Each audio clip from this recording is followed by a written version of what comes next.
Bonsoir, merci de nous accueillir chez vous. Je suis ravi de vous retrouver pour cette édition de 19h du journal d'Alizé Télévision ce lundi 22 août. Voici tout de suite quelques-uns des titres qui seront développés dans cette édition. Devant les manifestations de ses usagers contre les incessantes coupures d'eau, le SIAG annonce des mesures comme des tours d'eau d'un nouveau type. La saison cyclonique s'annonce agitée, mais quid des consignes de prévention comme la constitution de kits de survie ou l'élagage des arbres.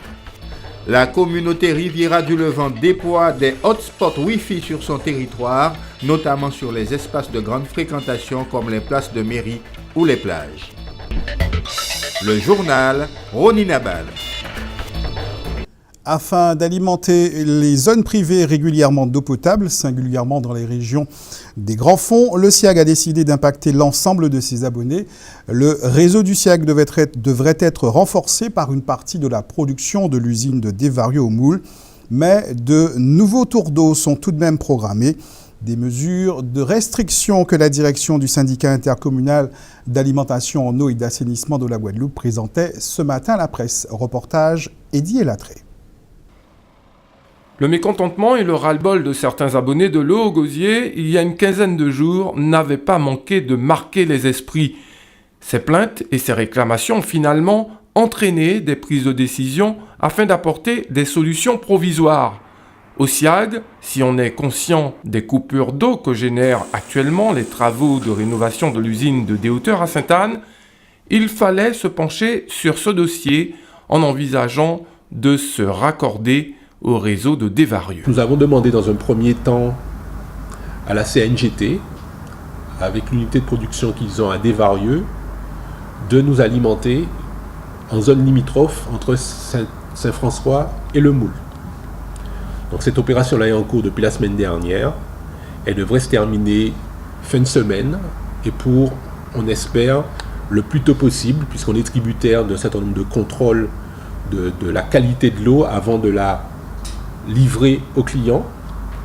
Donc on est tributaire encore de ces contrôles-là. Donc les opérations de stérilisation, de rinçage sont en train de se faire, mais on a obligation d'avoir le retour des contrôles de l'ARS pour donner de l'eau aux gens. Le décor est donc planté pour apaiser les esprits. Les tours d'eau que l'on connaissait jusque-là sur le territoire du SIAG seront simplement étendus à toute la Guadeloupe. Les tours d'eau informels que nous avons menés jusqu'à présent doivent se formaliser aujourd'hui. C'est l'ensemble de la population de la Guadeloupe qui doit subir maintenant ces tours d'eau pour permettre de mieux alimenter les communes qui se situent en fin de réseau, c'est-à-dire Sainte-Anne, Saint-François et la Désirade. Il y a la situation particulière de la zone des Grands Fonds, tant Gosier que Sainte-Anne, qui souffrent depuis des décennies d'eau. Nous n'avons pas la prétention d'améliorer leur quotidien de façon permanente. Par contre, les opérations de délestage qui se situeront tant sur les abîmes que sur Capesterre que sur le reste de la commune du Gosier viendront améliorer également leur quotidien pendant ces opérations de délestage. C'est donc la solution, un raccordement à Desvarieux et des tours d'eau élargis. Reste à savoir si ces efforts s'avéreront suffisants pour combler cette pénurie d'eau de moins en moins bien vécue au sein de la population guadeloupéenne. La saison des cyclones tropicaux se poursuit jusqu'au 30 novembre. Et entre-temps, la population est invitée à se préparer à l'éventualité du passage d'un ouragan. Il s'agit de pouvoir pallier les conséquences éventuelles dans la distribution d'eau ou d'électricité, mais aussi les difficultés de déplacement. Dans une région où le risque cyclonique fait partie des habitudes, sommes-nous préparés à la survenue d'un phénomène cyclonique? Muriel Barlagne est allée poser la question dans quelques foyers. Reportage. Pensez à élaguer les arbres qui peuvent être gênants, préparer un kit d'urgence. Les personnes interrogées sont plutôt au fait des réflexes à avoir pour se préparer au passage d'un cyclone. Et certaines ont déjà fait le nécessaire. Il faut avoir une lampe à pile, un radio à pile, avec des piles, surtout quand on prend le courant, l'électricité. Il faut s'équiper. Ouais. Alors, qu'est-ce que vous avez déjà acheté, vous?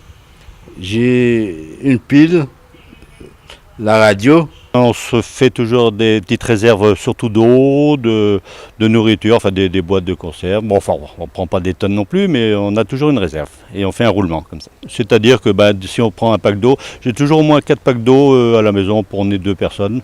Donc ça fait pas mal quand même. Dès que la période cyclonique arrive, bien sûr, on pense à faire des réserves de légumes secs, de quoi tenir une semaine. Un petit peu d'eau potable, de la javel, des pansements éventuels. Pensez aussi aux autres qui n'ont pas pu se préparer et pouvoir secourir des voisins. Donc surtout élaguer si possible au maximum notre végétation si on peut la rabattre un petit peu. Et bien consolider, attacher tout ce que l'on a dès que l'on nous donne l'alerte. Donc avoir sous la main tout ce qu'il faut pour intervenir en cas d'alerte maximum. Mais pour d'autres, pas question de se ruer dans les supermarchés.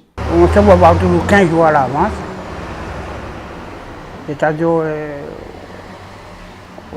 on ne stocke pas des aliments. S'il y a un arbre qui se gêne, on le coupe. Alors, mais comme il y en a une là, je dois le couper. Des préparations, je n'en fais pas. Comme tout le monde, moi j'ai une réserve d'eau qui est normale, c'est l'eau qu'on consomme. Aller en magasin, dévaliser, non, on n'a pas cette habitude. On croit sincèrement qu'il ne nous arrivera rien, on reste positif et on fonctionne comme ça. La saison cyclonique a débuté au mois de juin. C'est le moment d'être vigilant. Le mieux est d'éviter de s'y prendre à la dernière minute. J'ai décidé d'être candidat à la présidentielle de 2017. La France exige qu'on lui donne tout. C'est la déclaration faite par l'ancien président de la République, non pas moi, mais Nicolas Sarkozy, qui sera publiée dans un ouvrage à paraître mercredi 24 août. En Guadeloupe, certains se sont déjà positionnés dans le cadre de cette campagne à l'investiture du candidat de la droite. Jean-Luc Icard, rédacteur en chef d'Alizé Télévision, nous a rejoint. Est-ce que l'on peut dire que, avec cette prise de position de Nicolas Sarkozy, ce sont de nouvelles déchirures qui sont à craindre au sein de la droite guadeloupéenne ?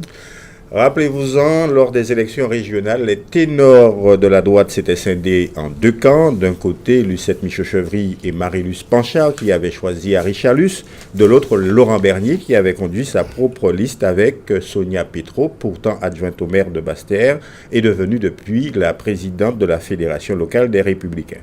Il lancera sans doute de même à l'occasion de ces primaires, les jupéistes d'un côté, les sarkozystes de l'autre. Lucette Michaud-Chevry et Marie-Luce Panchard ont très tôt affiché leur soutien à Alain Juppé, l'ancien Premier ministre, à l'occasion de la visite de ce dernier en Guadeloupe. À cette occasion, rappelez-vous-en, Laurent Bernier avait ostensiblement marqué sa différence et sa discrétion lors de cette visite. La candidature aujourd'hui officialisée de Nicolas Sarkozy, nul doute que le maire de Saint-François va aussi afficher son soutien à l'ancien président de la République, tout comme Sonia Petro qui vient ce soir d'annoncer officiellement avoir été nommée présidente du comité local de soutien à Nicolas Sarkozy, une information évidemment qui était sans doute gardée jusque-là secrète, car rien de tel pour accentuer la fracture avec le clan Michaud-Chevry, une fracture qui ne sera sans doute pas sans conséquence sur l'organisation et le déroulement de ces primaires en Guadeloupe, mais aussi qui annonce une très sérieuse bataille interne pour les élections législatives qui vont suivre la présidentielle, et notamment, je vous le dis, dans les circonscriptions 2 et 4 de la Guadeloupe, circonscription détenue aujourd'hui par Gabriel Carabin et Victorin Lurel, mais où la droite semble avoir le sentiment d'y avoir de belles cartes à jouer.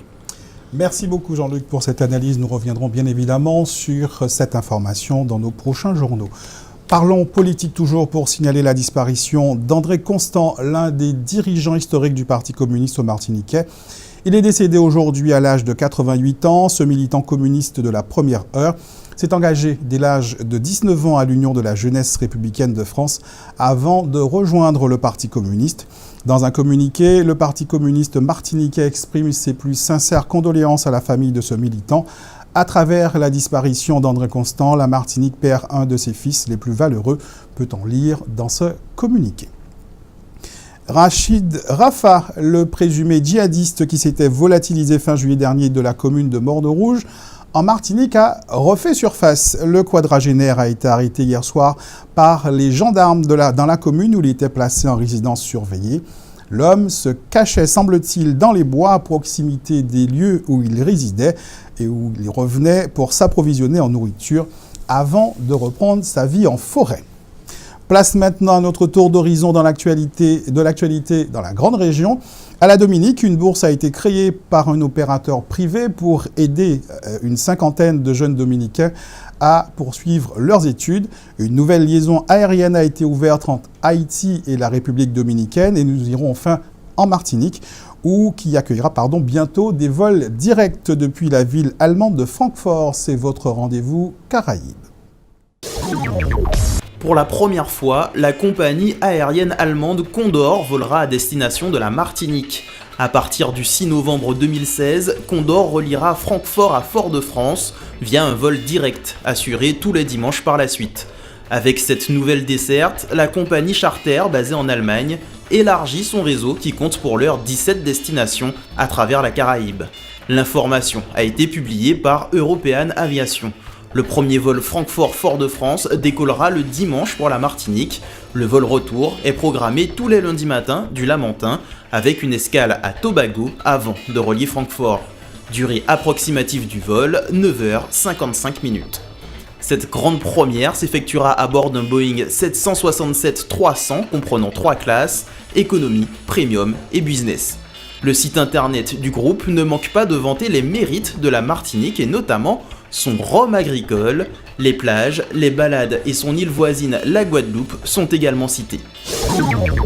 Range Developments, le développeur de projets de luxe dans la Caraïbe, vient d'annoncer la création de 50 bourses de 1 000 $ chacune pour les étudiants de l'île de la Dominique pour les aider à payer leurs études. Le ministre de la Planification, du Développement économique et de l'Investissement, Colin McIntyre, a fait part de sa grande satisfaction de voir sa population formée aux standards internationaux. Range Developments a récemment commencé les travaux de construction du Cabrit Resort Kempinski, un hôtel de 160 chambres dans la baie de Douglas, près de la ville de Portsmouth, dans le nord de la Dominique.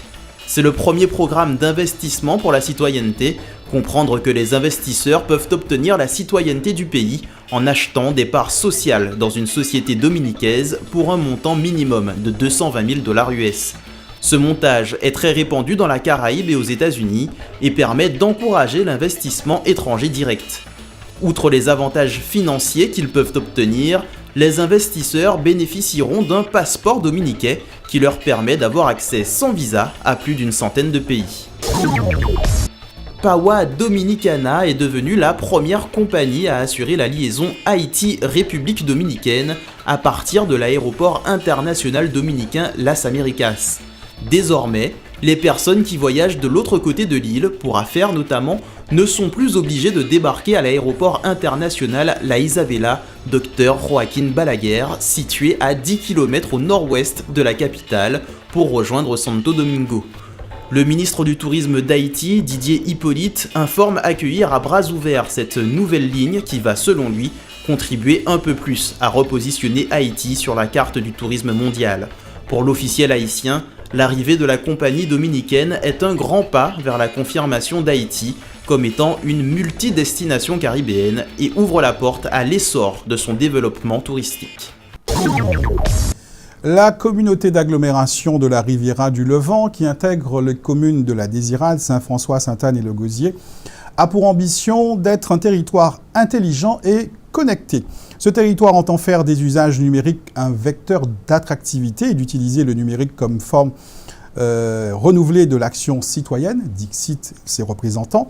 Première étape de ce projet ambitieux, équiper certaines zones des communes adhérentes de points Wi-Fi gratuits et sécurisés. D'ici peu donc, vous pourrez aller, avant de vous plonger dans l'eau de la plage Fifi, vérifier les cours de la bourse. C'est déjà chose possible sur celle de Raisin-Clair à Saint-François et du bourg de Sainte-Anne. C'est en tout cas ce qui est annoncé. Johan Charpentier-Titi est parti à la chasse, non pas de Pokémon, mais de signal Wi-Fi promis dans les points censés être ouverts dans la ville de Sainte-Anne 2.0. Reportage. Là, je vais sur mon téléphone, je vais dans Paramètres j'active mon Wi-Fi. Je cherche la connexion de Sainte-Anne, la Wi-Fi de Sainte-Anne que la ville a mis en œuvre. Et on ne la trouve pas. Bon, pour la plage du Bourg, c'est raté. Parcouru en long, en large et en travers, impossible de trouver ce fameux réseau Wi-Fi gratuit. Déçu, je me dirige donc vers la place Schellcher et là, bingo, le hotspot installé par la communauté d'agglomération de la Riviera du Levant apparaît. Un clic pour accepter les conditions générales d'utilisation et c'est parti pour 30 minutes de connexion gratuite, renouvelable à souhait. Mais force est de constater qu'il n'y a pas foule sur la place, contrairement à la plage, et personne ne semble utiliser ce hotspot Wi-Fi.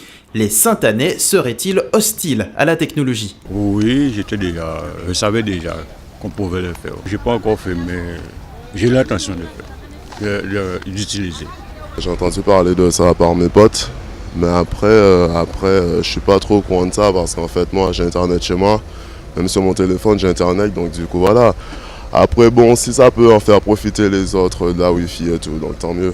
Ah, nous voilà rassurés, d'autant plus que l'installation des hotspots Wi-Fi est dans sa première phase et plusieurs autres points devraient être installés dans les mois à venir. Ce qui a été ciblé dans un premier temps, ce sont les places publiques, essentiellement les places qui sont adossées aux mairies, aux hôtels de ville, les plages qui ont la plus grande fréquentation, mais également des espaces de grande fréquentation comme on peut le voir par exemple à Désirade ou à l'embarcadère par exemple. On attend d'ici la fin septembre les prochaines zones qui nous seront proposées par les communes, vraisemblablement pour un chiffre équivalent, mais on va aller au fur et à mesure jusqu'à avoir une couverture la plus large possible du territoire. Du haut débit accessible au plus grand nombre, soit, mais qu'entend la communauté d'agglomération par haut débit? Alors le haut débit, si vous voulez, je préfère ne pas m'avancer sur des données chiffrées. Parce que précisément, vis-à-vis des relations qu'on a avec les opérateurs et entre ce qui est annoncé et qui se retrouve véritablement en ascendant ou en descendant sur le territoire, on a parfois des décalages. Donc l'idée, c'est d'installer déjà les tuyaux, entre guillemets, et de voir ensuite comment, véritablement, par rapport au nombre de personnes qui se connectent, les mesures qu'on va pouvoir prendre et voir à les améliorer. Quoi qu'il en soit, la Riviera du Levant démontre une volonté de s'inscrire totalement dans la modernité. Outre les hotspots Wi-Fi, il s'agira aussi pour la communauté d'installer des bornes numériques pour rendre définitivement accessible Internet à tous. Marcher quotidiennement avec des baskets ne comporte pas de risque, si tant est que vous preniez le soin de bien choisir chaussures à vos pieds. Pour chaque morphologie de pied correspond une paire de baskets. Alors prenez le temps de choisir celles qui iront le mieux et, si possible, faites appel à un professionnel comme vous le montre Éric Pommier.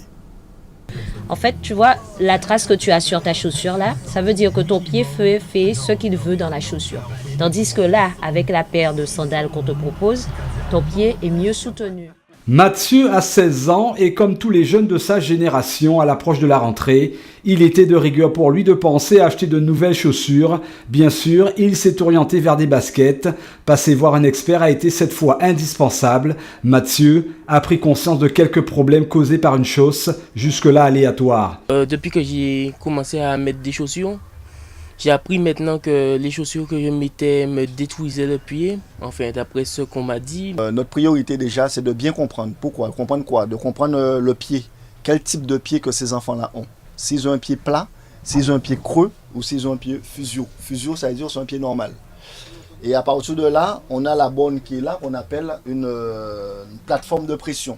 La plateforme de pression, son rôle justement, c'est de scanner le pied. Ronnie Brut, expert de la basket mais surtout du pied, rencontre souvent ce type de clients. Car les jeunes, phénomène de mode oblige ou code vestimentaire de rigueur aujourd'hui, ne jurent que par les chaussures de sport en tout genre. Encore faut-il tenir compte de plusieurs critères pour rendre forte la santé du pied, un paramètre trop souvent négligé. Pendant la marche, on va créer justement 2 fois le poids du corps sur une jambe à chaque fois. Alors vous comprenez que ça va faire très mal aux articulations après une longue journée. Le pied est très complexe, il comporte 28 petits os, autant d'articulations et une multitude de ligaments et autres petits vaisseaux sanguins. Pourtant, son architecture a très bien fonctionné jusqu'au jour où la mode des baskets portées tous les jours est apparue. En fait, la basket est trop confortable, le pied s'habitue au confort et à la souplesse de la semelle, ce qui lui fait perdre ses propres qualités d'amortissement. Le pied s'affaisse et perd de sa ténacité. Les capitons plantaires qui permettent d'amortir les chocs au sol ne sont plus stimulés, on les perd progressivement et irréversiblement. Mais à choisir entre des chaussures de ville pas forcément adaptées et des baskets, le choix selon la spécificité de nos sols serait plus raisonnable. Alors marcher avec des baskets, ce serait l'idéal pour nous. Mais bon, on n'est pas encore arrivé à ça, c'est un peu dommage. Mais petit à petit, c'est en train de venir pour que les gens puissent être bien chaussés en basket. La chaussure de sport, un marché bien dans ses baskets. En 2015, on l'a croisé à tous les coins de rue, au pied des sportifs, aussi au pied de Monsieur Tout-le-Monde. La basket a le vent en poupe. En un an, les ventes de chaussures de sport se sont envolées de 12%, portant le chiffre d'affaires de ce segment à 2,7 milliards d'euros, soit près de 30% du marché global de la chaussure en France. Le Guadeloupéen Kélian Duro sera en jaune demain au départ de la 4e étape du Tour cycliste de la Guyane. Une étape longue de 147 km 600 entre Sinnamary et Saint-Laurent. Aujourd'hui, c'est Corentin Davy, coureur du Pays de Loire, qui a franchi le premier la ligne d'arrivée à Sinnamary devant le Guyanais Terry Tsang Yimoy et Cédric Ramotte de la Guadeloupe. Information pratique à l'attention des habitants des quartiers de Coma et Papin, route Jules Longfort et chemin Dynastie Vespasien aux Abîmes. Vous serez privé d'eau demain mardi à partir de 8h en raison de travaux sur le réseau d'eau potable. Le retour à la normale est prévu dans le début de l'après-midi. La dépression tropicale numéro 7 a été classée dans l'après-midi. Les conditions sont favorables à son évolution et elle devrait s'intensifier, mais ne devrait pas concerner l'Arc-Antillais. Un peu plus loin, une autre onde tropicale progresse vers l'ouest et devrait emmener du mauvais temps d'ici la nuit de demain. C'est l'occasion de faire le point sur la météo pour ce soir et demain. Le temps sera clément dans l'ensemble ce soir, mais quelques averses sont possibles dans le nord de la Basse-Terre et le centre de la Grande Terre. Demain, retour du beau temps un peu partout, en dehors de quelques nuages sur Capesterre-Belo. Le ciel sera dégagé durant toute la matinée. L'indice Atmo pour demain est descendu à 8 aujourd'hui, et à 3 aujourd'hui, il devrait être le même, donc 3 pour demain. L'air que nous respirons devrait donc être de bonne qualité. Dans un instant, vous retrouverez la Minute Sport d'Éric Pommier qui vous propose un portrait des sœurs Brumier, c'est l'équipage féminin engagé dans le championnat automobile de Guadeloupe. Juste après, retrouvez les informations nationales et internationales. Nous, on se donne rendez-vous demain à 12h30 précise pour le journal de la mi-journée d'Alizé Télévision. Passez une excellente soirée.